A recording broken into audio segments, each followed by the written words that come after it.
Season 1, Episode 1. The bear was here. There is a moment in a man's life when silence becomes a kind of weather. Not hostile, not kind, just persistent. It fills the corners, the rooms, the hours. It shapes the way a door opens, the way footsteps sound, the way breath sits inside the chest. And maybe this is how it begins. A man on a porch at the edge of Texas.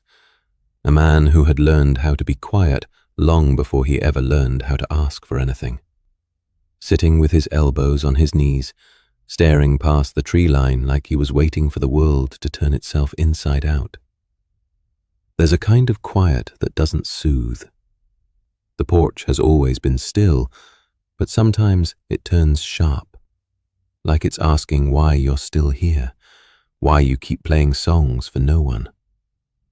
They say porches are for rocking chairs and memories, but no one tells you what to do when the memories don't sit still, or when you're the only one left rocking. That night started like any other. He'd just finished the last note of a tune no one requested, wiped his hands on jeans that remembered too many summers, and breathed once, steady and tired, looking up at a sky that didn't answer. And in that same breath, he noticed his coffee had gone cold in his hands again, the way it had been doing lately, as if even heat had learned to leave him without ceremony. The night was not young, but it wasn't old either.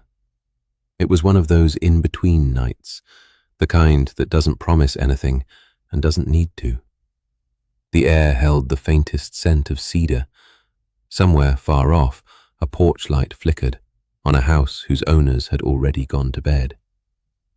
Brent didn't know what he was waiting for, only that he was waiting. Then, the rustle in the yard, the soft, impossible footfall that rewrites everything. He turned his head slowly, not startled, just curious in the way a man might be after too many quiet years.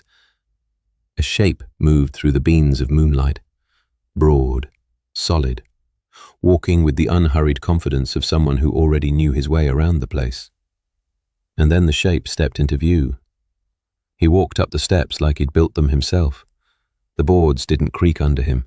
They exhaled, like they recognized him. And before he spoke, before Brent could decide whether to stand or run or blink, there he was. A brown bear in a flower-dusted apron, fur brushed by moonlight, shoulders broad as storybook oaks, looking at Brent with the calm, travelled eyes of someone who had crossed a long distance not by map, but by conviction. Not a dream, not a hallucination from cheap whiskey and grief fatigue, not magical, not overwhelming, just real in the way dawn is real, quiet, inevitable, and somehow already known. The bear tilted his head as if checking the weather of Brent's soul and said, "Mind if I sit?" Not an explanation, not an apology, just a sentence shaped like an open door. You talk? Sometimes, when it matters. You're a bear. Always have been. And you're here, on my porch, talking. I heard it was getting lonely out here. You heard? Wait, who told you that?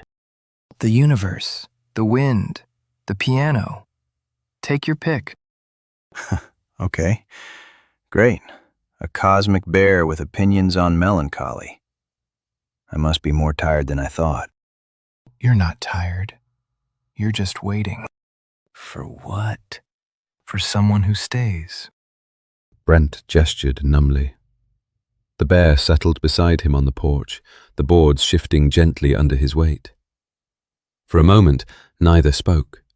They just breathed the same air, the kind that tastes different when two lives begin to share it. The silence this time was different. Full, not hollow. Senti didn't explain more. Brent didn't ask. Eventually, Brent offered him the other quilt. Senti accepted. Why a bear? The bear shrugged, a slow, amused ripple of fur. Why a man? Brent huffed a laugh, surprised at how good it felt. The bear nodded, satisfied. The night deepened. Crickets changed their cadence. The trees held their breath, the way trees do when something new is entering the world.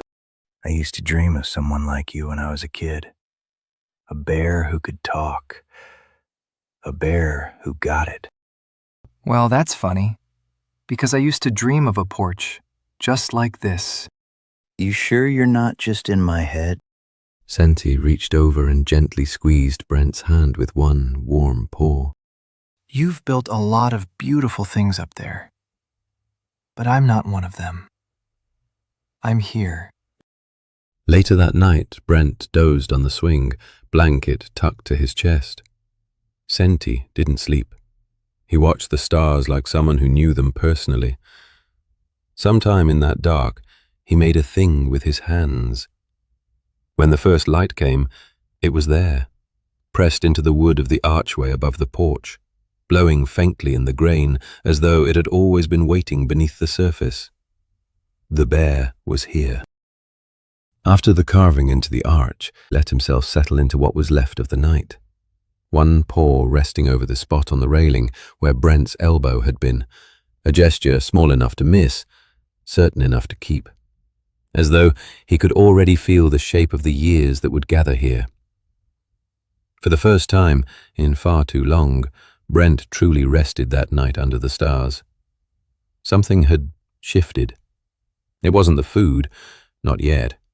Not even the impossible fact of the bear sitting beside him on the porch. It was the silence. Finally answered.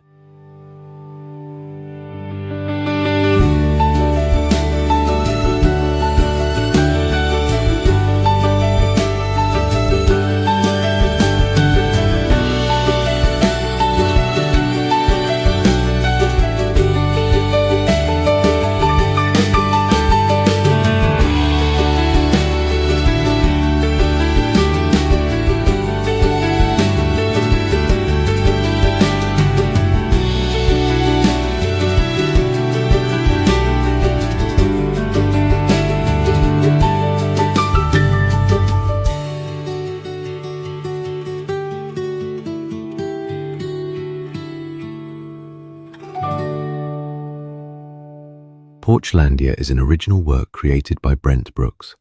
All stories, characters and music are protected under copyright 2026. All rights reserved. The porch light stays on.